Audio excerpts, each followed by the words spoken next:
It's Labor Day weekend. Are the American workers still getting screwed?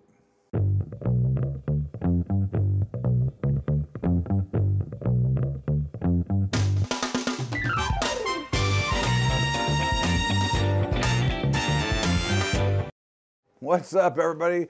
Welcome aboard to Bubba's Bottom Line. It is our Labor Day show, and of course, Labor Day, a great weekend. We've got baseball heating up. We got the start of college football, and we've got NFL starting this week. So what could be better this time of year than they have all these great events going on at the same time? And of course, we have a setup right now in a situation that, you know, American workers, we're making less money, working harder to make less money over time. And of course, the ability to find these great jobs that we keep hearing that are out there are not available. And I think it's kind of a sad state when we continue to hear how great everything is. We continue to hear the Federal Reserve talk about there is no inflation, but yet workers are making less money than they were making 20 years ago. Okay, they're making they have less benefits than they had 20 years ago. But in the meantime, the costs of everything, especially food and energy, have risen. Now, of course, they don't want to count food and energy because it's too volatile. Well, again, you know, it isn't too volatile for the Starbucks to raise prices so quickly when the price of coffee goes high, but you ever see the price of Starbucks coffee come down? I don't think so. Okay, look, this happens all the time. From gasoline, now gas goes up and down, but if it goes up 10, it's supposed to come down 12, it only comes down 9. Okay, again, this is a scam of scam that's been around forever. And again, listen, you've got them all working together, and again, it comes to a price discovery model. But American workers, we have got not a great situation at this time. Yes, jobs are getting better, and there are some good jobs out there. But if you look at the population over the last 25 years, we've got 48 million more people, but we've only got 1 million more of those quality, higher paying jobs. So all of a sudden, you look at it and you go, well, maybe the wages are not as good. And again, you see, what are you seeing now? You see more homeless on the streets. You see people with less benefits. You see more troubles with health care. You've got all of these things going on because we've now squeezed down the middle class, thanks to the Federal Reserve and their way of doing business. And of course, if you ever read or the book Creature from Jekyll Island, you will get an idea of the conspiracy theory that was written about in that book. And, you know, I think that's why you see guys like Ron Paul want to end the Fed or at least audit the Fed. And I'm in agreement that we need to audit the Fed or end the Fed because, again, their policies are not consistent with what we're trying to do. Their policies benefit the 1%, not the masses. Okay, again, I go back to 2008. They should have let the banks go broke. Okay, yes, it would have caused a run, but what the money should have gone to is to bail out the depositors into the banks and not the bankers themselves. Because right now, they are recreating for the 13th or 14th time the same mess that they always create, because they have not stopped lending ridiculous money. They have not stopped doing the things that they do. Why? Because they know that the Federal Reserve will be there to bail them out. Okay, now isn't that a crock? Where is it written that I should be able to be rich, make the most amount of money, and never take any risk in real terms? Where is it written that I want to put out all the small banks so we can just have the big 11 banks throughout the globe and not have competition and true free markets? Okay, that's what you get when you let a Federal Reserve continue to take control of what's happening here. So when I look at the entire situation, I say to you, yeah, things are better. The economy is better, but you don't have the real growth in jobs, and you certainly don't have the real growth in wages, which is not keeping up with real inflation. I don't care about the way that they want to report inflation. I know that my costs of goods and services are higher than they were, and they continue to go up, and they're not going down. But yet I get that sap story, you know, when I listen to the news or whatever, about the facts that, well, no, there is no inflation. Okay, there is no inflation, but I'm paying a lot more, and there's a lot more leaving my pocket than coming in in comparison to 20 years ago. The big story all week was the consumer confidence number. oh my God, 138%. Because do you realize, first of all, the numbers that you get are usually adjusted, half the time BS, okay? But let's say that it's real, okay? The last time consumer confidence was this high was in the year 2000. Do we all remember what happened in the year 2000? That was the start of the internet collapse. Do we remember the second time it was close to this level was in 2007? Do we all remember what happened? Of course we do. Now again, I am not predicting the end of the world. I am not telling the markets are going down tomorrow. What I'm saying to you is very simple, okay? The data that we're getting is beneficial to the 1%, not to the middle class. As Trish Regan on her show Intelligent Reports always like to say, we are in an hourglass economy. The middle class is getting tortured once again. I see we have a lot better retail sales right now, which is great, but we have a lot more people going into hock using that credit card to continue to buy because they think that their jobs are safe. So, you know, remember, in general, we are a by-the-month society, okay? In general, we are concerned of, can we afford it by the month? So that's the mentality that we have. And of course, so the minute we get a few bucks in our pocket, we're out there spending it. So again, is this good? Listen, it's great to have the velocity of money. It's great to have things churning, but we're seeing another buildup to another bubble to another bust. Now, this isn't new, and this isn't being a perma-bear. This is, go back to Tulip Mania and before, okay? You can name all the major collapses. They all have the same bottom line problems, and that's greed and then fear. And right now, you see the equity markets continuing to rally, okay? And why are they rallying? Well, they're really rallying from the retail traders right now. Volumes are extremely low. And so what do we know factually? We know that markets are predisposed to go higher. Okay, why? Because fund money, IRA money, pension money goes into the markets every day, which is fine, which is why we always say that over time, the markets will go up an average of 8% year over year. It happens, and in between those times, there will be some major meltdowns. Not a big deal. We understand that, okay? But when you look at it and you say, right now, the professionals, the insiders of these companies that are buying back their stock, all these other situations, who are the sellers, okay? Because remember, anytime something trades, there has to be a buyer and there has to be a seller. The sellers right now are the insiders, okay? The sellers right now are the big banks. The sellers right now are those who understand that we have probably reached a certain point in this market that there will probably be a little bit of selling, okay?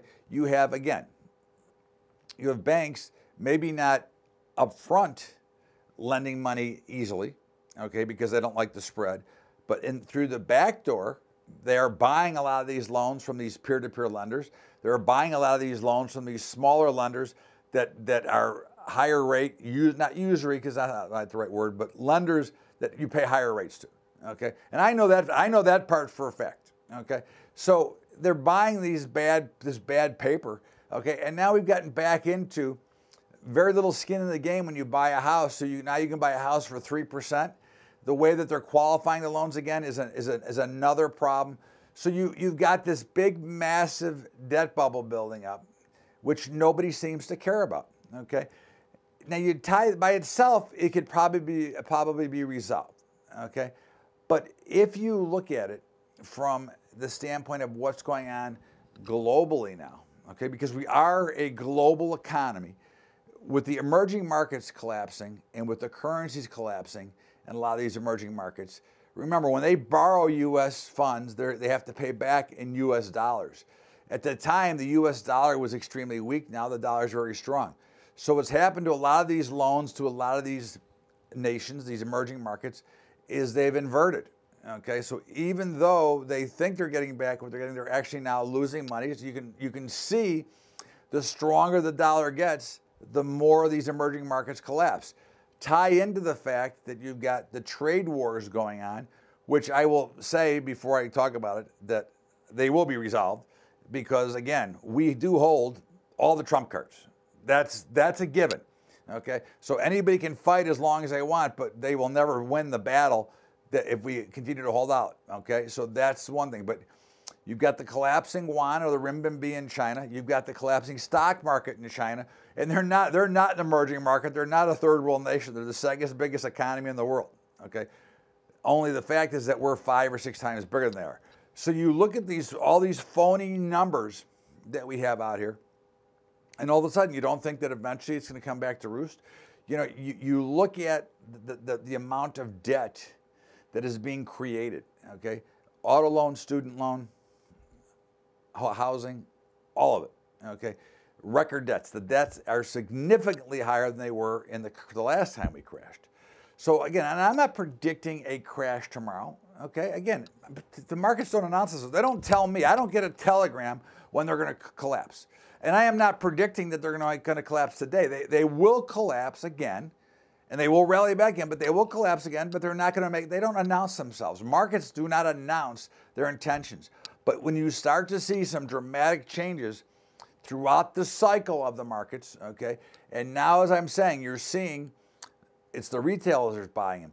We're seeing moves in the NASDAQ right now. We're seeing these big gaps all over the place. I mean, and there's nothing wrong with a stock like Apple going up $4 or $5 a day, but when it's already made new highs and continues to gap up 2, 3, 4% a day, that's a little bit frightening. We're getting back into the same old mode that we always get into, which is, oh, this time is different. It doesn't matter, okay? Well, I beg to differ. It does matter, and it may not matter today. It may not matter tomorrow.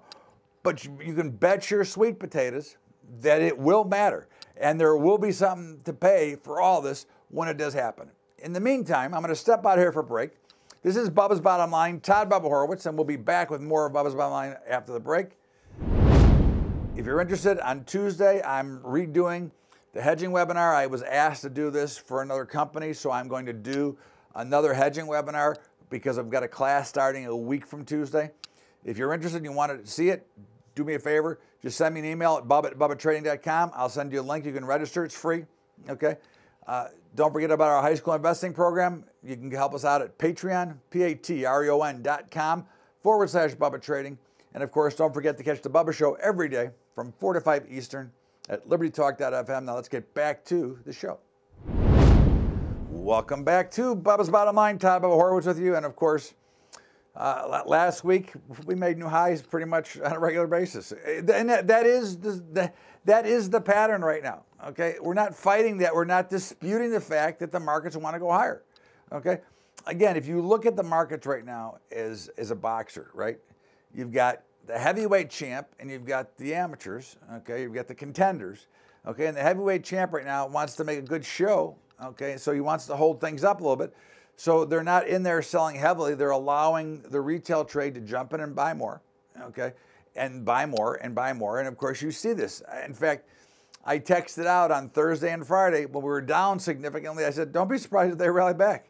Okay, again, this is the kind of market you're seeing. Everybody wants to. You're seeing, in my opinion, the final dollars flowing in.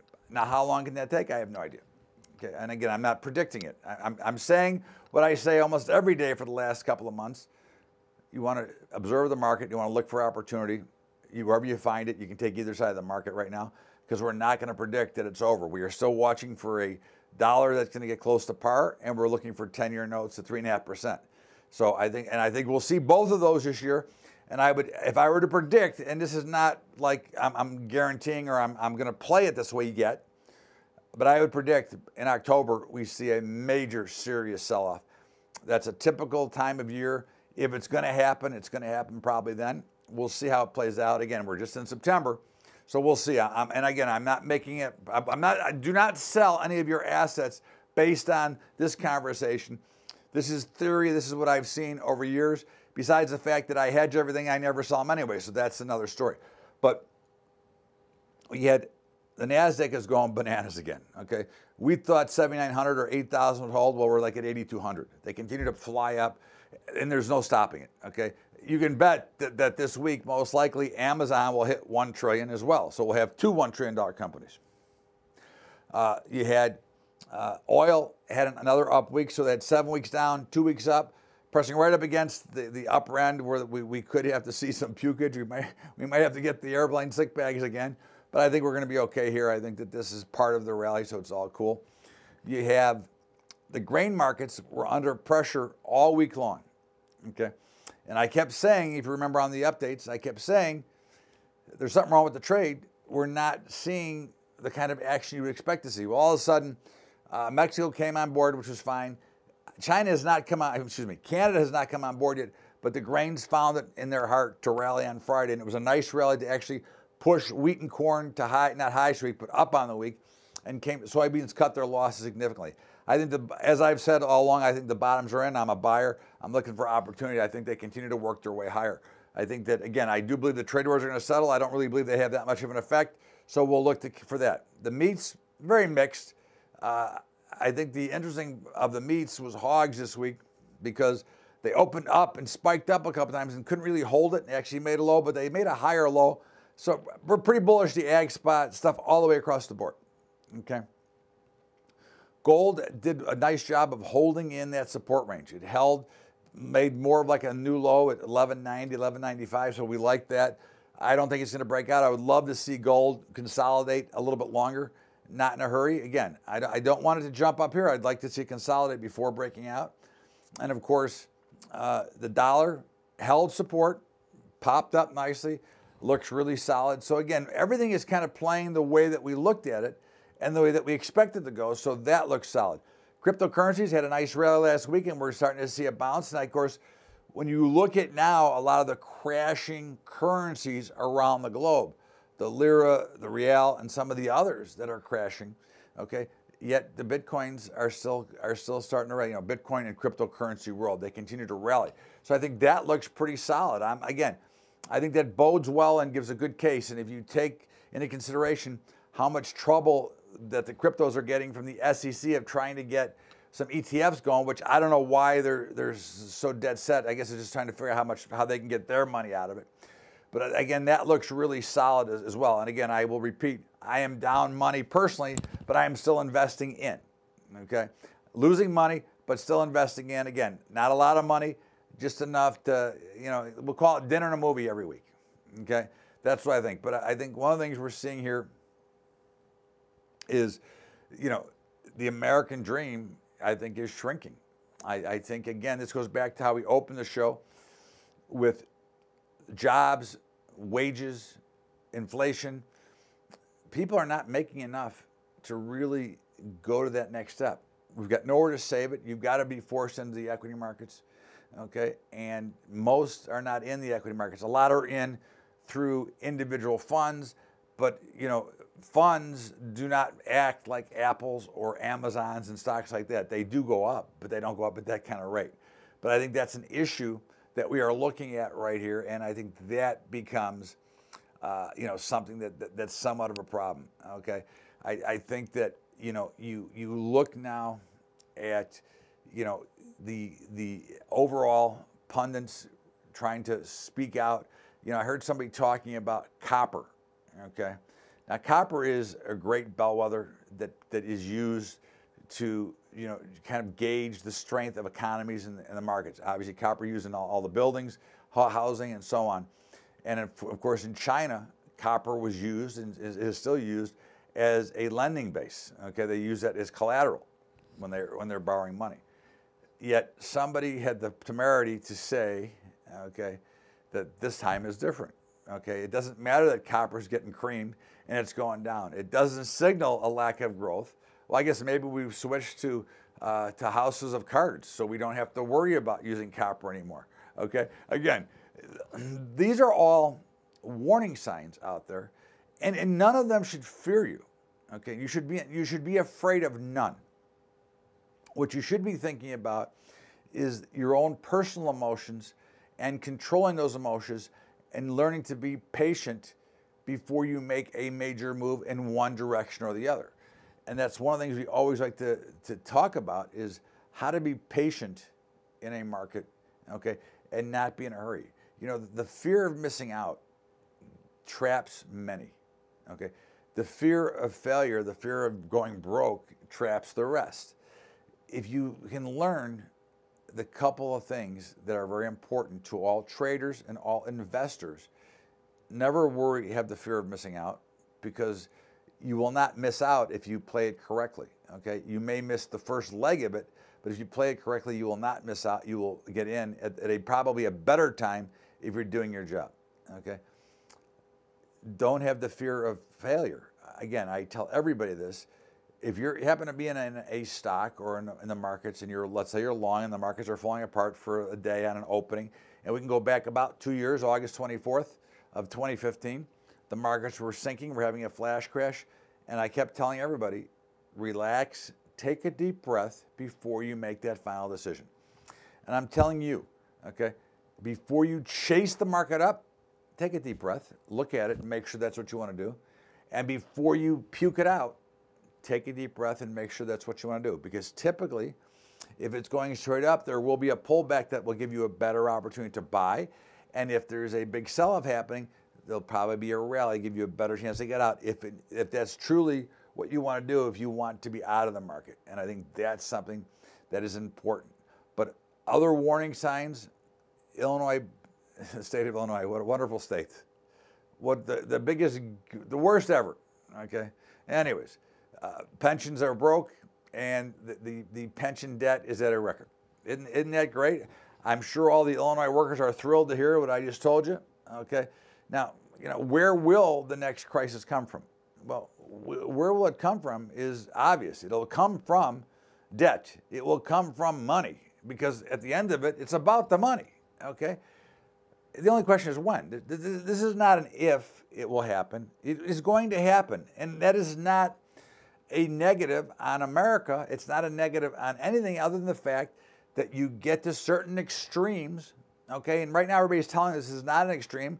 I think it was the same people telling us that we didn't have to make money in the 90s, that companies didn't have to make money anymore.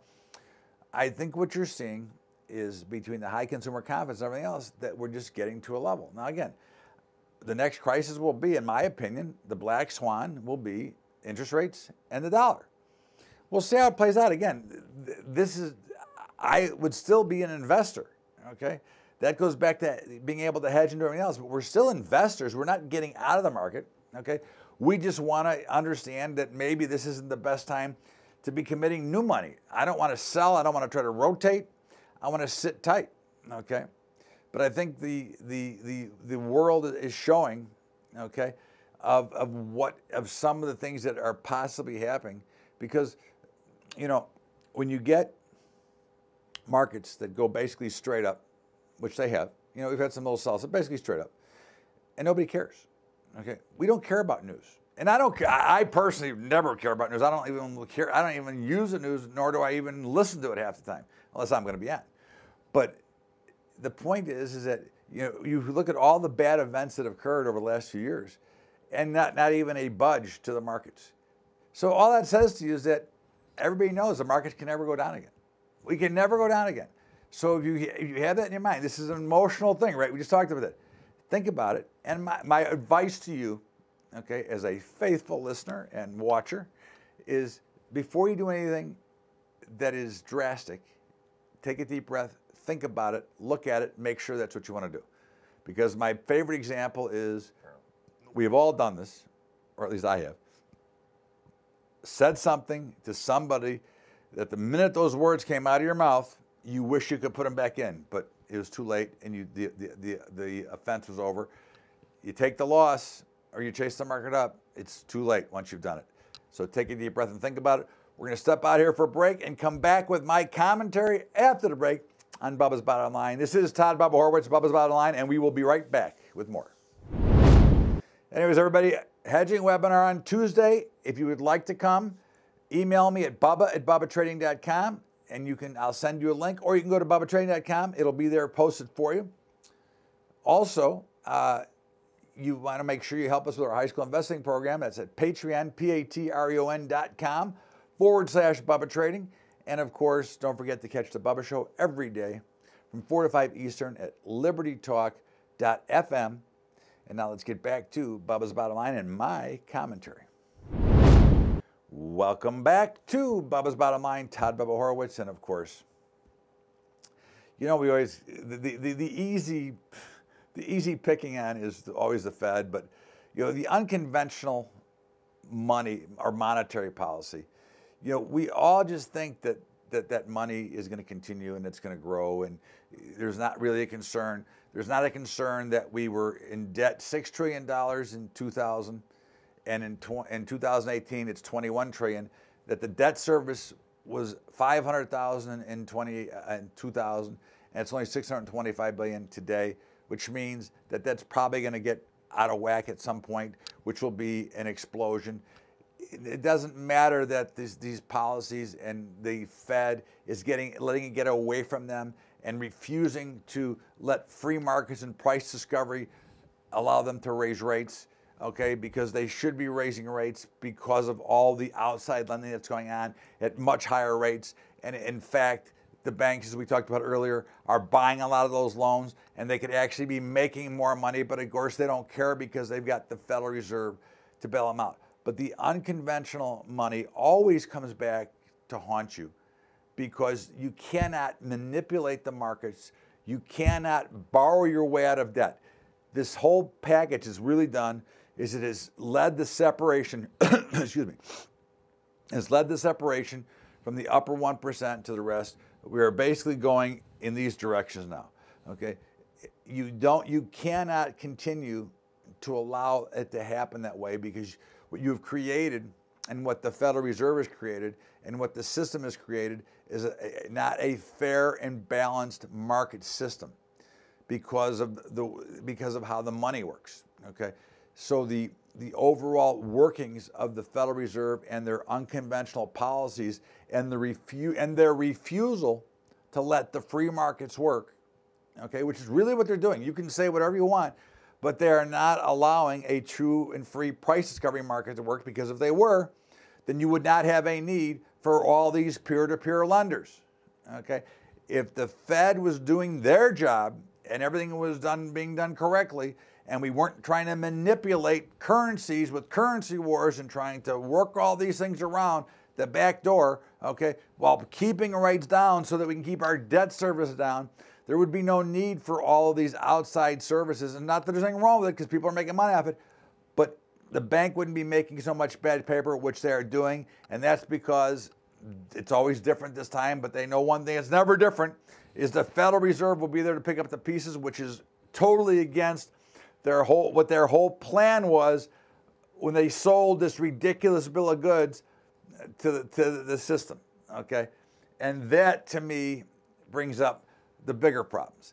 So this unconventional money policy is already causing major currency collapses. It's already causing major emerging markets to fall. It's only going to get worse. And if you don't think that it can get to here, you better think again, okay? Because again, in a global economy, this is like a big Jenga model, okay? One bad piece comes out and down it goes. And again, we're not predicting it, certainly not this week, but we're just letting you know that's kind of the way things are and the way things happen. As always, have a great Labor Day weekend. We thank you for being part of Bubba's Bottom Line. And because we've got a football game Thursday, okay, I'm going to give you a pick today. We like the Atlanta Falcons on Thursday night against the Super Bowl champs, the Philadelphia Eagles. Have a great weekend, everybody. Thank you so much for being a part of the show. We'll see you Tuesday for Bubba's Daily Update, and we'll see you next week for Bubba's Bottom Line. Have a great weekend, everybody. Thank you so much. We'll see you later.